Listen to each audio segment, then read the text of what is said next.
તો આ આપણો મુખવાસ 2 દિવસથી તડકે હતો તો અત્યારે સરસ સુકાઈ ગયો છે, એકદમ કડકડિયો થઈ ગયો છે. જો અવાજ પણ આવે છે મિત્રો. આને તમે સ્ટોર કરી શકો છો અને આપણે બહાર કશે ટૂરમાં ગયા હોય ફરવા માટે તો સાથે લઈ શકીએ તો મોઢામાં ખાટો મીઠો ટેસ્ટ ચોકલેટ જેવો મસ્ત આવે. તો આપણે હવે એને સ્ટોર કરવા માટે આપણે થોડો ભરી લઈશું બરણીમાં.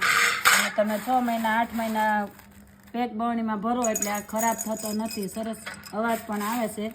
મસ્ત મજાનો મુખવાસ તૈયાર થઈ ગયો છે. તો મુખવાસ બનાવવા માટે આપણે 1 કિલો કાગડા કેરી લેવાની છે અને 100 ગ્રામ જેવડું એક બીટ લેવાનું છે.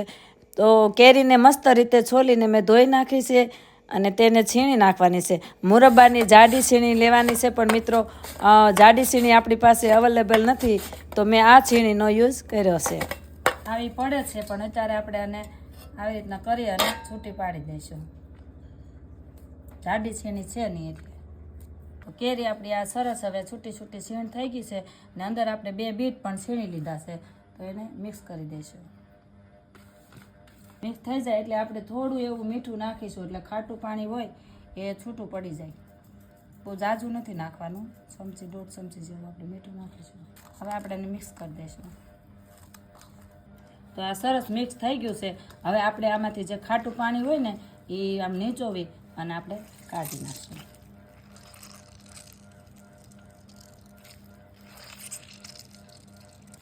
આ લીધી છે આપણે કાંગડા સાકર.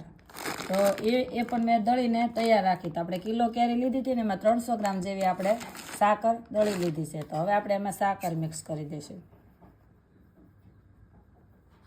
હવે આપણે સરસ રીતે મિક્સ કરી દઈશું.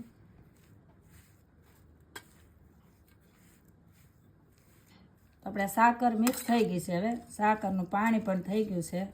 આને આપણે કપડામાં કે સૂકવવાનું નથી, આને થાળીમાં જ આપણે 2 થાળીમાં આપણે કરી દઈશું એટલે સુકાઈ જાય. પહેલાં થોડી વાર તડકે સૂકવશું એટલે જામી જાય, પછી હલાવતા રહીશું થોડી વારે. તો આપણે આવી રીતના 2 થાળીમાં નાખી છે આ મુખવાસ.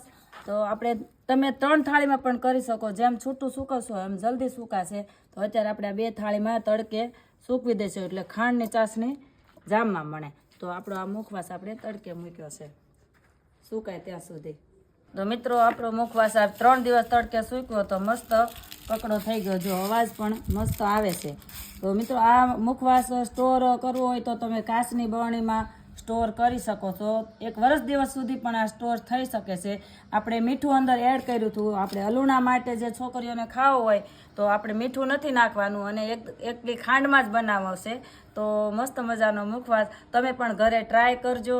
અને મારી રેસીપી કેવી લાગી તમે લાઈક કરજો, શેર કરજો અને કમેન્ટ કરવાનું ભૂલતા નહીં.